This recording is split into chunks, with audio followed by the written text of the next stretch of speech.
ದಲಿತರು ಕನಿಷ್ಠ 1,00,000 ಜನ ಇರ್ತಾರೆ. ಅದರಲ್ಲಿ ಒಬ್ಬನಿಗೆ ಕೊಡ್ತಾರೆ, ಒಬ್ಬನಿಗೆ ಒಂದು ಸ್ಕೀಮು. MLAಗಳು ಪಾಪ ಬೇಜಾರಾಗ್ತಾರೆ. ಅವರು ಮಾನ ಮರ್ಯಾದೆ ಅವ್ರು ಎಷ್ಟು ನೋವು ತಿಂತಾ ಇದ್ದಾರೆ MLAಗಳು ಅಂದ್ರೆ, ಸರ್ಕಾರ ಅವ್ರಿಗೆ ಆಗ್ತಾ ಇಲ್ಲ, ಬಿಡೋಕ್ಕಾಗ್ತಾ ಇಲ್ಲ. ಅವ್ರ ಹಿಂದೆ ಇರತಕ್ಕಂಥ ಒಂದು ಪಟಾಲಂಗೆನೆ ಆ ಒಂದು ಕಾರಲ್ಲಿ ಅವರವರಲ್ಲೇ ಫೈಟಿಂಗ್ ನಡೀತಾ ಇದೆ. ಇನ್ನು ಜನಸಾಮಾನ್ಯನಿಗೆ ಏನ್ ತಲುಪಿಸ್ತಾರೆ ಇವರು? ಇವತ್ತು ಭೂಮಿ ಯೋಜನೆಗಳು ಕೊಡ್ತೀವಿ ಅಂತ ಹೇಳ್ತಾರಲ್ಲ, 600-700 ಅಪ್ಲಿಕೇಶನ್ಗಳು ಇದ್ದಾವೆ. ಅವ್ರಿಗೆ ದುಡ್ಡುಗಳು ಕೊಡ್ತಾ ಇಲ್ಲ ಇವ್ರುಗಳು. ಕಳಪೆ ಸ್ಕೀಮ್ಗಳು, ಹಳೆ ಸ್ಕೀಮ್ಗಳು ಇಟ್ಕೊಂಡು ಕೂತಿದ್ದಾರೆ.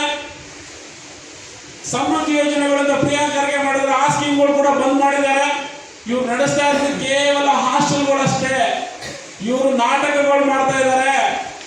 ರಾಹುಲ್ ಗಾಂಧಿ ಅವರು ಇವ್ರನ್ನ ಕಿವಿ ಹಿಂಡಿ ಇವ್ರನ್ನ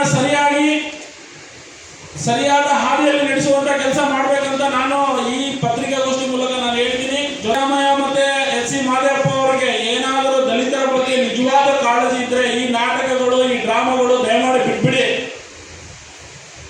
ನೀವು ದಲಿತರನ್ನ ಇವತ್ತು ನೋಡಿ, ಯಾವ ಸ್ಕೀಮ್ಗಳು ಎಲ್ಲ ಯಾವ ತಾಲೂಕುಗಳಲ್ಲಿ ಹೋಗಿ ಒಬ್ಬ ದಲಿತರನ್ನು ಉದ್ಧಾರ ಮಾಡಿಲ್ಲ ಇವುಗಳು. ಕಳೆದ 2 ವರ್ಷಗಳಿಂದ ಒಂದು ಅಪ್ಲಿಕೇಶನ್ಗಳು, ಒಂದು ಕಾರು ಲೋನ್ಗಳು ಕೊಟ್ಟಿದ್ದಾರೆ ಇವುಗಳು.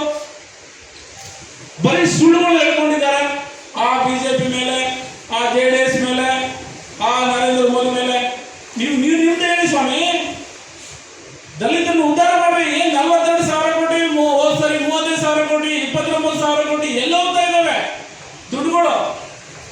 ಬರೀ ಕಟ್ಟಡ ಕಮಿಷನ್ ತಗೊಳ್ಳೋದು, ಕಟ್ಟಡ ತಗೊಳ್ಳಿ 1 ಕೋಟಿ ಇಲ್ಲಿ ಕಮಿಷನ್ ಕೊಡ್ರಿ, 10 ಕೋಟಿ ಕಮಿಷನ್. ರೋಡ್ಗಳು ಮಾಡೋದು, ಅಂಬೇಡ್ಕರ್ ಭವನಗಳು ಮಾಡೋದು, ಮೋರಿಗಳು ಮಾಡೋದು, ಇವೇ ಕೆಲಸ ನಡೀತಾ ಇದ್ದಾವೆ.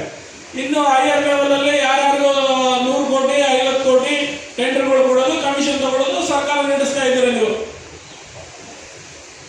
ಇದನ್ನು ನಿಲ್ಲಿಸಿ ದಯಮಾಡಿ. ದಲಿತರನ್ನ ನಿಜವಾಗ್ಲೂ ನೀವೇನಾದ್ರೂ ಉದ್ಧಾರ ಮಾಡುವಂತ ಏನಾದ್ರೂ ಮನಸ್ಸಿದ್ರೆ ದಯಮಾಡಿ ನೀವು ಇದನ್ನ ನಿಲ್ಲಿಸಬೇಕು.